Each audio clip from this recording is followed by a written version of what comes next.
Assalamualaikum warahmatullahi wabarakatuh. Perkenalkan, nama saya Vicky Muhammad Taufikur Rahman dari kelas K321 MNR dengan nomor mahasiswa 11211694. Di video kali ini saya akan membahas mengenai sejarah perkembangan outsourcing di Indonesia dan juga di dunia.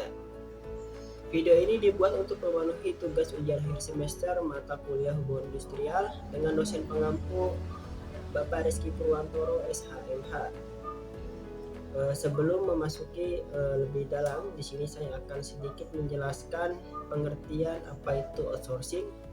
Nah, merujuk jika pada Undang-Undang Nomor 13 Tahun 2003 dan juga Undang-Undang Ketenagakerjaan, outsourcing adalah penyerahan sebagian pekerjaan kepada perusahaan lain atau subkon. Nah, penyerahan pekerjaan tersebut dilakukan melalui dua mekanisme, yaitu melalui perjanjian pemborongan pekerjaan dan juga penyedia jasa pekerjaan atau buruh. Di Indonesia sendiri, perkembangan outsourcing ini dibagi ke dalam dua masa, yaitu pada masa pra-kemerdekaan dan juga pada masa pasca kemerdekaan. Nah, pada masa pra-kemerdekaan atau pada masa penjajahan, outsourcing sudah diperkenalkan pada warga Indonesia, yaitu sekitar tahun 1879, yaitu ketika maraknya sistem tanam paksa atau monokultur seperti tebu, kopi, tembakau, dan lain sebagainya. Pemerintah kolonial Hindia Belanda ini membuat program besar-besaran dalam upaya menghasilkan barang devisa di pasar internasional. Nah, salah satu upayanya ini adalah membuka investasi di sektor perkebunan di daerah Deli Serdang. Kebijakan ini diatur oleh Gubernur Jenderal Hindia Belanda dalam Peraturan Nomor 138 tentang Kuli Ordonanti. Peraturan tersebut kemudian direvisi lagi dengan dikeluarkannya Surat Keputusan Gubernur Nomor 78 di tahun yang sama. Lalu terbentuklah suatu organisasi yang bernama Delhi Planters Vereniging.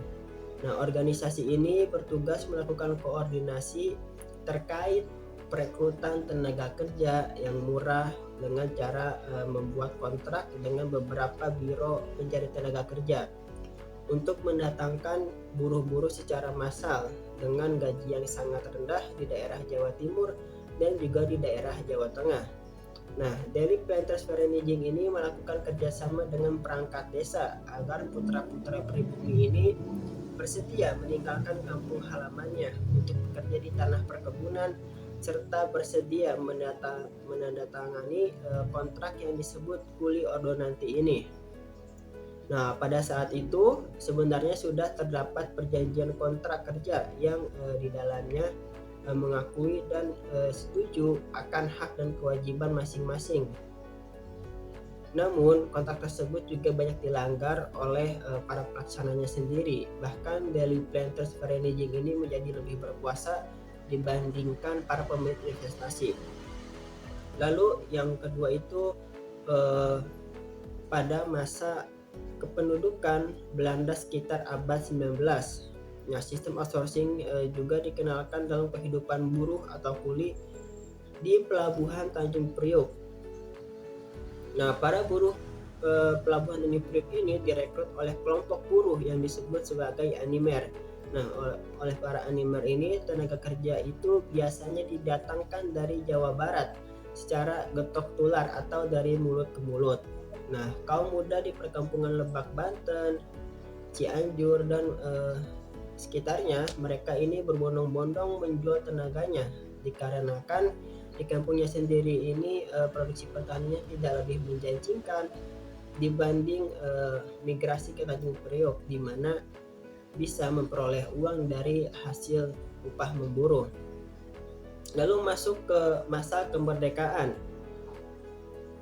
Pada awal milenium tahun 2000, di tahun 2000 Indonesia masih dalam proses pemulihan ekonomi pasca krisis moneter tahun 1997 sampai 1998.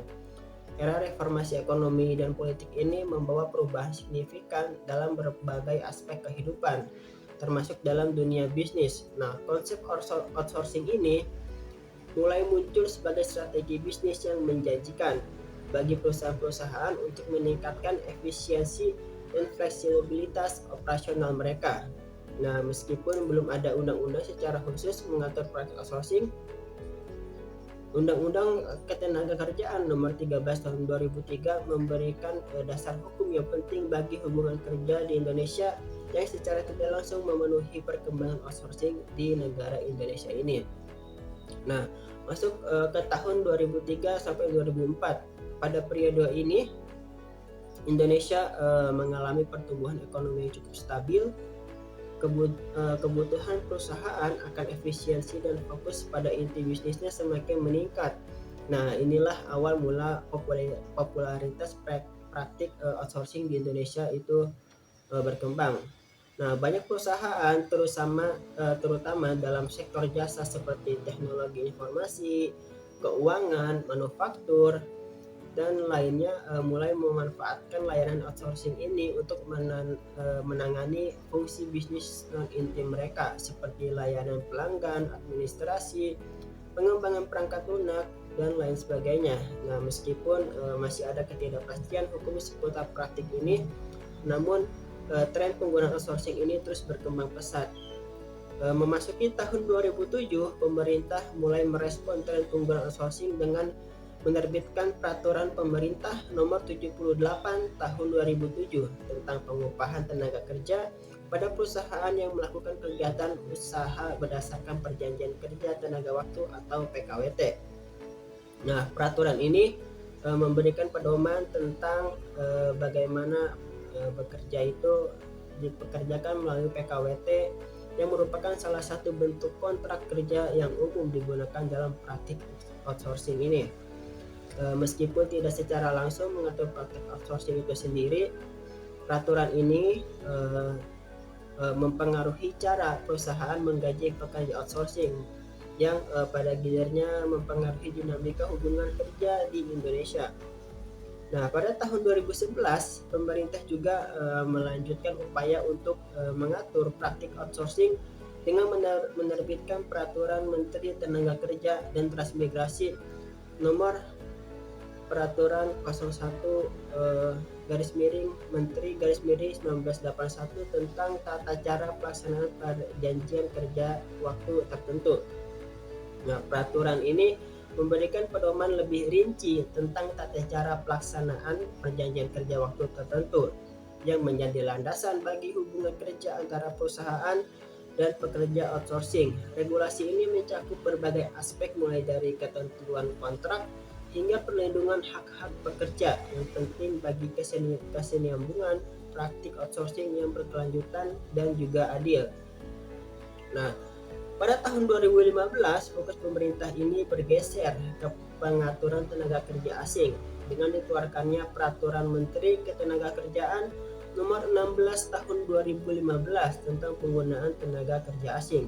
Regulasi ini ditunjukkan untuk mengendalikan dan mengatur penggunaan tenaga kerja asing di Indonesia dalam konteks praktik outsourcing. Regulasi ini penting karena banyak perusahaan outsourcing yang menggunakan atau mempertimbangkan penggunaan tenaga kerja asing dalam operasinya. Regulasi ini menetapkan persyaratan ketat terkait izin bekerja, perpanjang kontrak, dan kewajiban perusahaan dalam memperkerjakan tenaga kerja asing. Nah, di tahun 2020, Undang-Undang Cipta Kerja atau Undang-Undang Nomor 11 Tahun 2020 menjadi sorotan utama dalam upaya pemerintah merangsang investasi dan juga menciptakan lapangan kerja.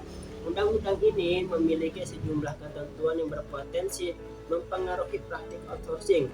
Meskipun tidak secara khusus membahasnya, beberapa ketentuan dalam undang-undang ini seperti kemudahan perizinan usaha dan fleksibilitas dalam hubungan kerja dapat mempengaruhi cara perusahaan melakukan outsourcing. Namun, undang-undang ini juga memicu kontroversi dan perdebatan luas terkait dampak terhadap hak-hak pekerja dan ketenagakerjaan secara umum.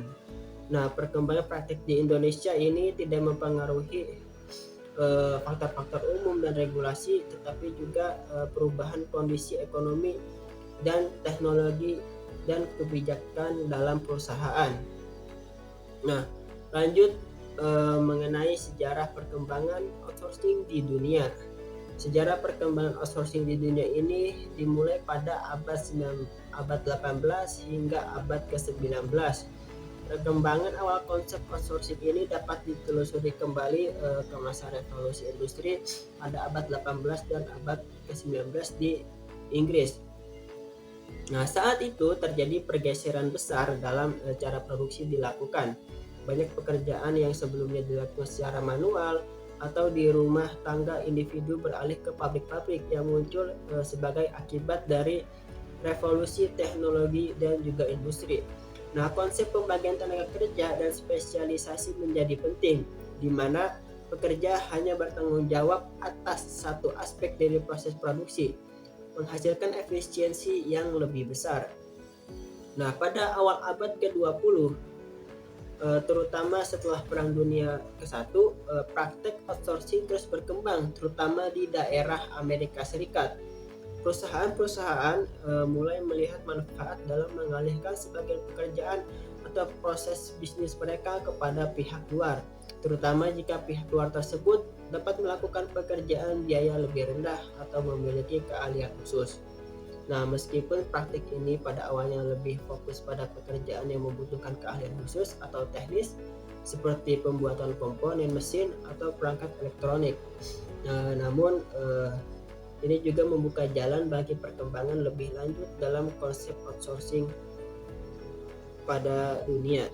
Nah, pasca Perang Dunia Kedua, setelah Perang Dunia Kedua ini terutama selama era 1950-an hingga 1960-an, terjadi pertumbuhan ekonomi besar-besaran di seluruh dunia, khususnya di Amerika Serikat dan juga Eropa Barat. Pertumbuhan ini didorong oleh rekonstruksi pasca perang, peningkatan konsumsi, dan inovasi teknologi. Pada saat yang sama, teknologi komunikasi semakin berkembang, dengan telepon dan fax menjadi umum di lingkungan bisnis. Perusahaan-perusahaan ini mulai mencari cara untuk mengurangi biaya produksi dan meningkatkan efisiensi, mendorong pertumbuhan praktik outsourcing di berbagai sektor termasuk manufaktur dan jasa. Dan memasuki 1970 hingga 1990-an, tren globalisasi semakin menguat didorong oleh liberasi perdagangan dan investasi serta kemajuan dalam transportasi dan teknologi informasi. Perusahaan-perusahaan mulai mengalihkan produksi mereka ke negara-negara yang biaya tenaga kerjanya ini lebih rendah atau ke wilayah yang memiliki keunggulan kompetitif tertentu. Nah, ini membuka peluang baru bagi praktik outsourcing itu sendiri, di mana perusahaan dapat memanfaatkan keahlian dan sumber daya di luar negeri untuk meningkatkan efisiensi dan daya saing mereka. Praktik ini tidak lagi terbatas pada sektor manufaktur, tapi juga meluas ke sektor jasa seperti teknologi informasi, keuangan, dan juga layanan pelanggan. Lalu memasuki era digital, perkembangan teknologi informasi dan internet pada akhir abad ke-20 dan awal abad ke-21 ini telah mengubah landscape bisnis secara drastis. Perusahaan-perusahaan tidak lagi terbatas oleh batas-batas geografis, dan juga bisnis dapat diotomatisasi dan dijalankan secara virtual. Hal inilah membuka jalan bagi praktik outsourcing yang lebih canggih dan terintegrasi, di mana perusahaan-perusahaan dapat mengalihkan fungsi-fungsi bisnis mereka, mulai dari pengembangan perangkat lunak hingga manajemen rantai pasokan kepada penyedia layanan di berbagai negara dan di seluruh dunia. Dengan demikian, perkembangan outsourcing di dunia ini merupakan hasil dari serangkaian perubahan ekonomi, perubahan teknologi, dan sosial yang terjadi selama berabad-abad. Praktik ini telah berkembang dari konsep sederhana pembagian tenaga kerja selama revolusi industri hingga menjadi bagian integral yang strategis bisnis global di era digital saat ini. Mungkin sekian pembahasan mengenai sejarah perkembangan outsourcing di Indonesia dan juga di dunia. Kurang lebihnya mohon maaf. Wassalamualaikum warahmatullahi wabarakatuh.